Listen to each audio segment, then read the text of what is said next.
All right, Joe here with the Paddle Portage Podcast, and we're down in, you get one guess where we're at, and if you don't know, you probably don't travel much around Minnesota. It would be my thought on that. But we're in Canal Park in Duluth here with Frank Bures. He's a Minnesota author, and he is most recently the author of Pushing the River, a book that I've been reading for this summer. Read it again just this week, or kind of went back through and read some of the things. Frank, good to meet you down here in Canal Park. Yeah, thanks for having me. Yeah, for sure. So let's talk about the book, and there's sort of two sections, and then there's numerous parts in section 2, as I'll call it, kind of a collection of essays, essentially. And the first part, maybe the first half of the book, is about a canoe race in Minnesota that's no longer in existence, but was a historical race, the Paul Bunyan Canoe Derby. Maybe I'm missing a word in that, but generally speaking, that's kind of the sentiment. Tell us about this historic race and how that started you off on Pushing the River.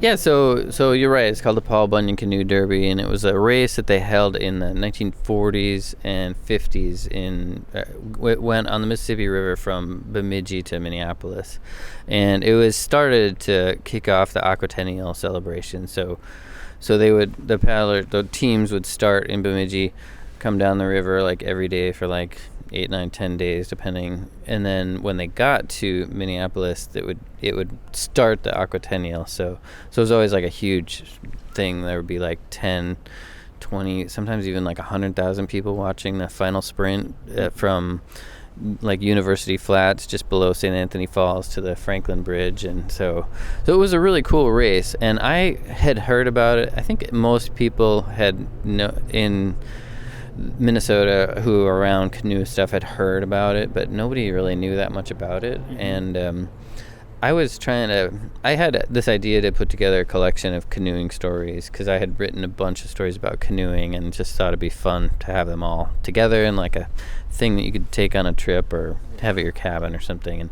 But I felt like it needed a historical piece, and to kind of tie it together to see how we got to this, place where canoeing is such a big part of the culture.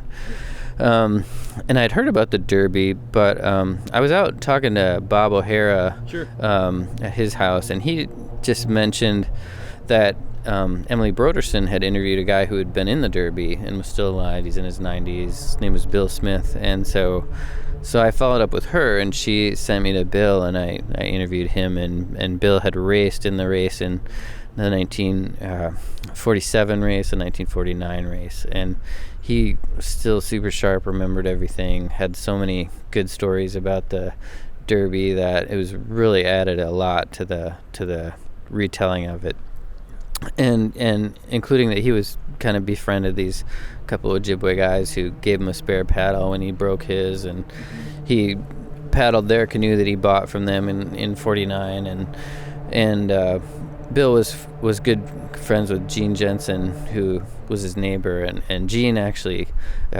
also borrowed that canoe and used it to kind of further his canoeing knowledge and genius. Yeah, right on. And you mentioned some of the more historical ties about canoe and the culture and so forth, and either you and or the race sort of seemed like this intersection of the indigenous history and use for indigenous communities here with sort of like the settler, the white people, like the people up in the canoe country type thing. And even in the Twin Cities at the time, in the river, like that was this space where those cultures sort of were able to like find a common place, essentially.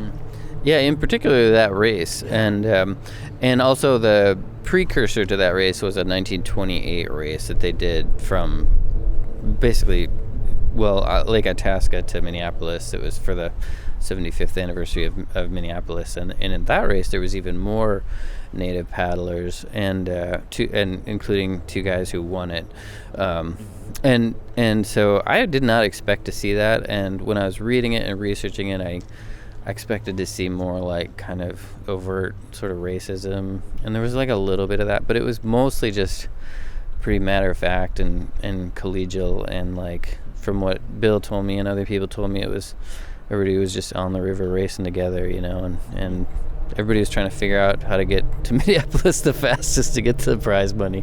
So it it was this kind of unique cultural meeting place where things could kind of flow together. Yeah, right.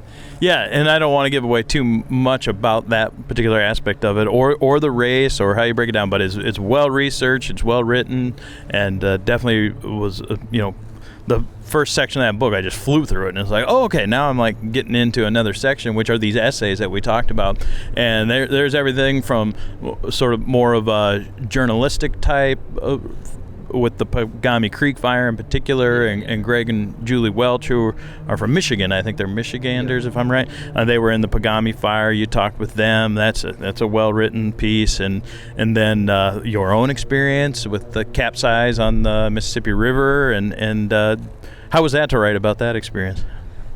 So that, that was tricky to write about because it happened in 2021, and then I did take some notes right after that because I know at this point in the game I know what you can remember and not remember, and I thought I might want to write about it sometime, but I honestly for a long time I just couldn't quite make sense of it because I don't know, my feeling as a writer is when you tell a story, you're not just telling what happened is not enough. You gotta add a layer of meaning or value to it, and I just couldn't not figure out what that was for the longest time.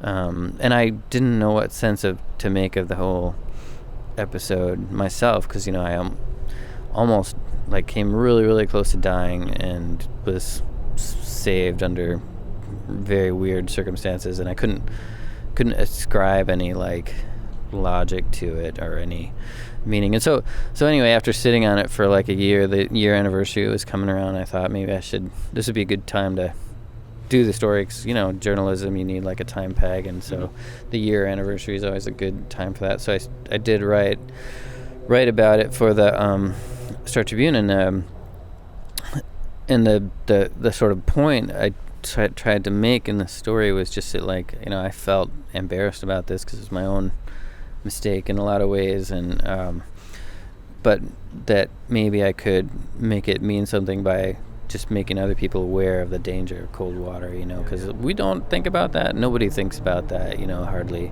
I mean, some people do, but I know people who've thought twice and not gone out, and I hope that story has saved some lives since then. Yeah, right. Yeah, I can relate to that. I mean, I wrote about, and we did a podcast about when we capsized on the Temperance River and got pulled down and so forth, and hemmed and hawed, and there's the ego that gets into do I want to tell people about this bad thing? Plus the traumatic side of it and so forth. But I think that you did a really good job conveying that honestly and appropriately about your experience on the river, and then the two guys. I mean, so I'm not trying to pry into your religious beliefs or something, but I think a lot of people who would say when you reference I don't know how these people came upon me or how that came. Well, some people will probably be like, well, it was the good Lord looking out for you type deal, and we don't have to roll down that road, but just no, we can roll down. Something happened there, and those guys found you, and then you met them at a bar. Well, they were gonna go canoeing on Friday, and then something happened that they couldn't go. Then they were gonna go, I can't remember exactly, but Saturday, but then something else. Then they were gonna go Sunday later in the afternoon. Something else came up, and then they ended up going at 7:30 in the morning on the same. They probably put in the river about almost exactly the same time I did on a Sunday morning, the end of March on the Mississippi. There's nobody out there. Mm-hmm. And we just happened to put in at the same time, and it is very weird because I spent a long time after that. I assumed these guys must be out here every weekend, and then they just happened to see me. And I didn't know who they were. I didn't know what their names were until the first article came out, and then within a couple hours I got an email from them and said, hey, where are those guys? We think about that day all the time, and but it turned out no, that was just completely random that they were there, and I say it's completely random, and my mom obviously thinks it's angels and stuff, but I mean, who knows? But it's hard for me to go down that road when at the same time, like literally the same day, these two young kids have the same thing happen to them, and they both die in Iowa. You know, like almost exactly the same thing happened. You know, why would I live and they die? You know, it's hard to ascribe any higher meaning to that. You know, that's one of the things. It's hard to wrap your head around the chain of events, and how the randomness of it made it hard for me to kind of accept that I was still alive for a few weeks. I was just like, I think I said it in the story, like living in these two timelines. Like, if I had died, this would be happening now, you know, and I just couldn't quite break out of that until finally at some point I was like, okay, well, I lived, and so I just gotta like accept that and move on, you know. Yeah. Yep. Right. And yeah, I mean, there's two sides. There's like a practical sort of just, I'm not thinking of some sort of religious or spiritual side of things, and it was just pure happenstance and coincidence that these guys decided to go paddling that morning, and then there's the other side of it, and there's no reason to debate that because you're here, and that's a great thing. I mean, I do, in a slightly superstitious way, when I get on the river, I try to thank the river spirits, and just as an act of humility, and, you know, if there were any spirits in the river, you know, you want them on your side. But it's more just an acknowledgement that, you know, this is a wild place, and can be dangerous, even though it doesn't seem like it. And so, I don't know, I just try to be mindful of that. Mm-hmm. Right. And so you talk about sort of maybe superstitious or just energies and so forth. There's a place in Quetico that you talk about at the Narrows that there's been some, this is a different story rather than, we're kind of moving into another essay that you have in the book, is about it's the Sturgeon Narrows, and there's just a history of people sharing experiences from there that are kind of that haunting. There's something going on here, maybe with an energetic force or presence, right. And you've got some documentation about that. How was that gathering that intel? Well, so that was interesting. I was doing a story for Halloween about scary, like, outdoor stuff, and I got a lot of really weird, interesting stuff, but that Sturgeon Narrows place kept coming up, and I kept hearing stories about it, and there was this one story in particular that was kind of legendary, and by a Ouija guy who later was a Ouija guide. Now he's an artist in Minneapolis, and I finally was able to track him down, and he and another kid were in a tent by themselves, and I tell him the story, it's like they just started hearing all these weird noises outside. Like, it just got louder and louder and louder and louder and louder. And then they opened the tent and there's nothing, you know. And they both heard this, and then they started to hear like voices, like in French, he said, that he thought were coming like across the water. And then they like heard canoes like getting up on the shore, and just, it was all this weird stuff. And I was actually able to, so I talked to Attila, the guy who had this experience when he was like 12. Mm-hmm. And he told me the name of the guy he was in the tent with, and I tracked him down and talked to him, and he told me the same story, you know, and they haven't talked since then. And he was like over in Wisconsin. He's, I think, an economist even, or something like that, but a successful guy. And he was like, yeah, that's how I remember it too, you know. So I don't know, you can't really know what to make of that stuff, but they heard something. Yeah, it was weird. Dude, we should paddle. I'd love to go up there with you go and spend a few nights at the Narrows, and just, I mean, first of all, it seems like a great part of Quetico, really remote and deep into the heart of the place, so that'd be cool in and of itself. But then to sort of see this and kind of check it out for ourselves, maybe we can talk about that. Yeah, that'd be fun. I have some friends who were up there recently, and she said there was some weird thing. I can't remember what she said. There was somebody. They said there was a tent pitched there, and they never saw the person, or something like that. It's not that weird, but but it just, there's always something there, you know. Like other times, like another time people were there, and they had this other group just came up and when they're camping on the site, this other big group came up and they built like a bonfire and were like dancing and stuff. And That's right. It's just weird. Yeah. Yeah, and didn't say anything to the group and stuff. Which is doubly weird. Yeah. Yeah, there's a place in the Boundary Waters that has some of that, maybe not quite as extreme as those incidents that you described, but at Fish Dance Lake, it's the name of the lake in the BWCA, where people have had, like, there's an energy here, there's some kind of a thing that goes on. Like Jerry Vandiver, this musician in Nashville who paddles up BWCA regularly, he's shared some experiences with me about that lake, and Like what? It's just more energetic, like a feeling, as opposed to necessarily like I saw something or we heard something very specific, like it happened to the Narrows. But it's more sort of an energetic feeling that kind of penetrates into the soul, almost type of thing. What's it called? Fish Dance Lake. Yeah. And then there's an island on Tuscarora Lake where we've had some people that have said that there's an energy here, people that have actually like broke down camp, like, I'm not staying here, there's just something. Yeah. So a couple of those places around the Boundary Waters area. Yeah, we're down here just in case people are wondering, like, what's all this commotion? First of all, we got the bridge over here behind us, the wonderful Canal Park lift bridge, and then we got some anglers over here, and it's like one of those foggy kind of fall mornings down here in Lake Superior region where it's a day with a bit of an edge to it, which is fine by me, I guess. But just in case people wonder, like, what's going on? How come you're not in the studio recording? It's like, well, we're out here on the concrete today.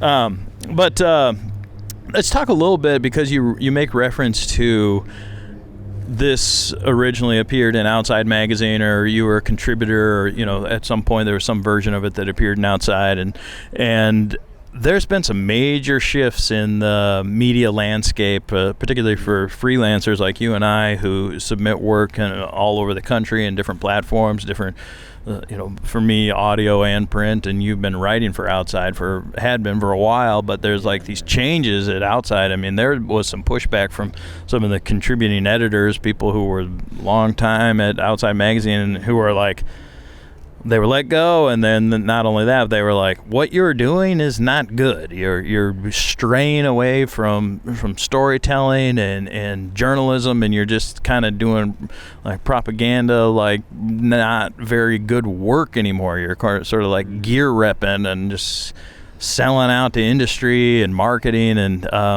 I don't know, your thoughts just about some of that shifting, and it can be too outside. I'm not trying to hurt your, cred with them, but like just the shifts in media, I guess. It's definitely a tough time for print media, and Outside is, legacy print magazine, and that was actually my kind of first love in a way. I worked at Midwest Mountaineering after college and would read John Krakauer's articles and all these classic pieces in there, and I was like, yeah, this is what I want to do.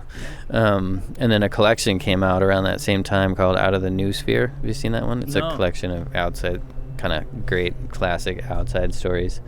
And we got a cameo on the podcast.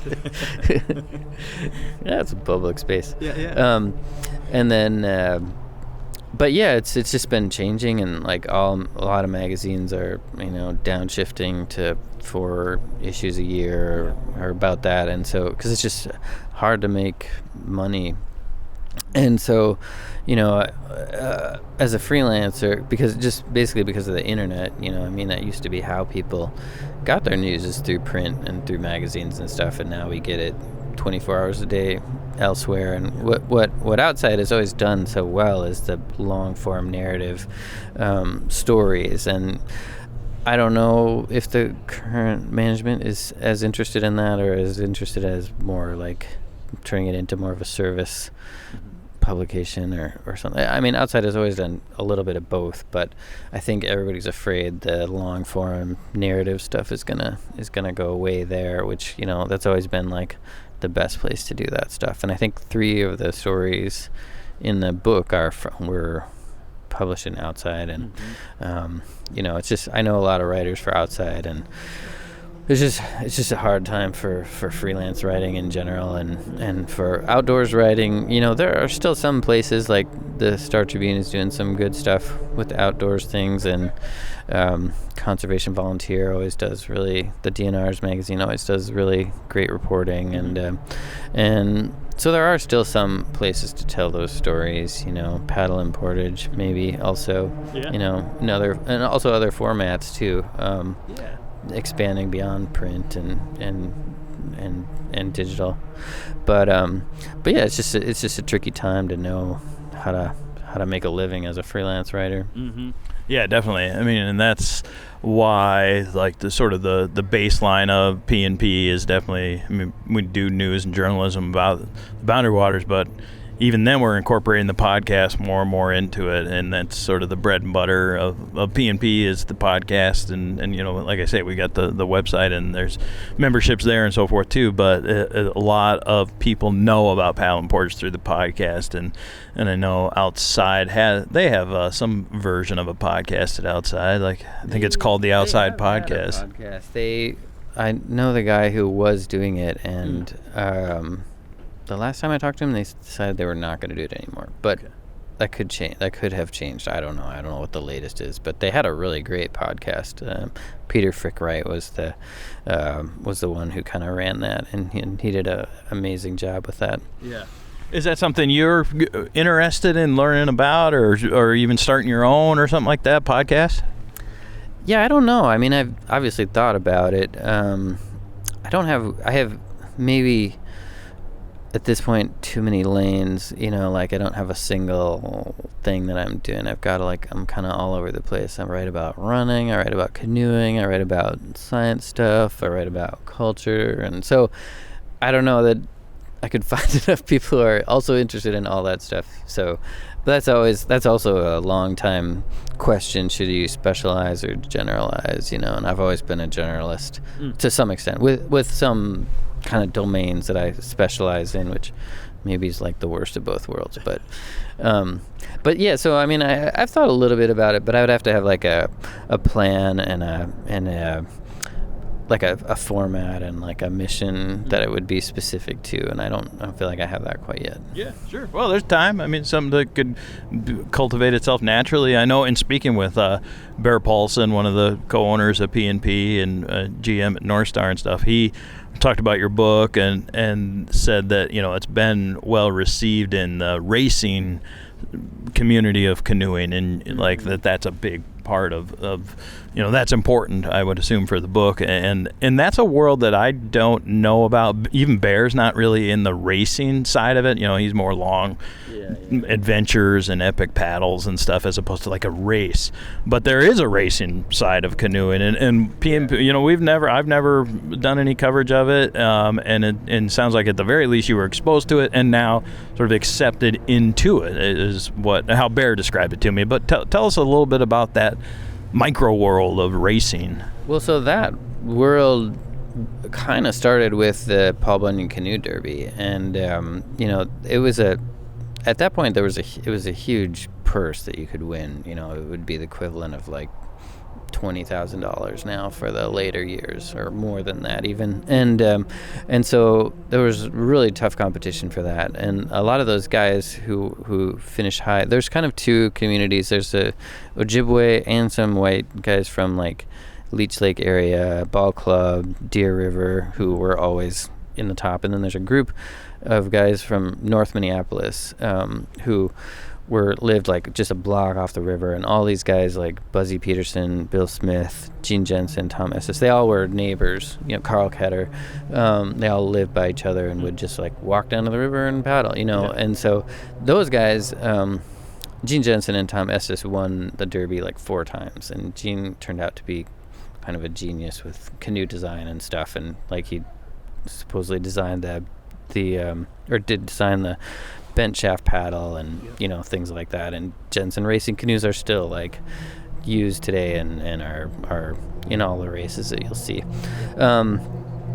But then when Derby stopped in '60, they formed the Minnesota Canoe Association, and there was a bunch of races. There was the Ely to Atikokan race that went on for a couple years, if you've heard of that. Yep. And then there was kind of a shorter distance racing stuff that happened all around the state and Twin Cities and everything. And some of those races are still happening, like the Hoygaard's races happen every, I think it's Wednesday night on Lake Bede-Makaska, which used to be in Calhoun. Mm-hmm. And so there is still a racing community around now, but there's also another scene that's kind of come up outside of that, of these super long distance races like the Missouri River 340, the Alabama 650, and then Scott Miller he took over some races on the Mississippi that were shorter, like 40 miles, and then he added a 150-mile race from Brainerd to Minneapolis, which I did that one year. It's really hard. But and actually some people who did it this year said they thought the Mississippi River 150 is harder than the Missouri River 340, just because of the portages and if you have low water, it's super, super hard. Yeah. But anyway, so there's this kind of national scene of these longer races, the Yukon 1000, the Everglades Challenge, that's kind of come up, and that's maybe feeding into these other, races like the Mississippi races that happen in June. So. Mm-hmm. Yeah, you mentioned that Atikokan to Ely race that used to take place. This Mark Zimmer, the barefoot paddler I was telling you about when we were walking down here to Canal Park, he gifted us for our Paddle and Portage office in Ely a map that he got somewhere. He tracked this down somewhere in the winter of that race where the person, he thinks it was used by a racer because it's like marked up with specific things and it's kind of weathered, and he's like, not only is this a race map where it showed sort of the route, but also like it was used by a racer in the race, which were pretty, it was like, right on, thanks dude, type thing. That's awesome. Yeah. I'd love to see a picture of that. Yeah, I'll send you one, or next time you're in Ely, let me know and I'll try to meet you in the office or something over there. Yeah, I will.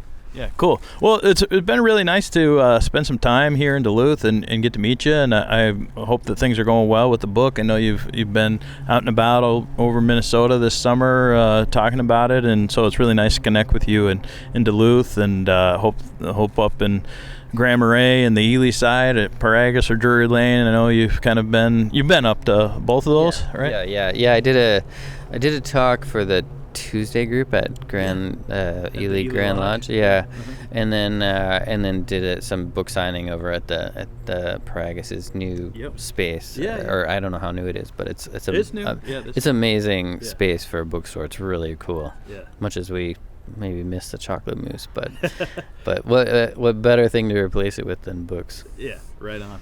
Cool. Well, thank you, Frank. I appreciate this, and it sounds like we'll probably be in touch about paddling and other stuff related to media and for hopefully years to come. So thanks a lot, Frank. Yeah, thanks for having me.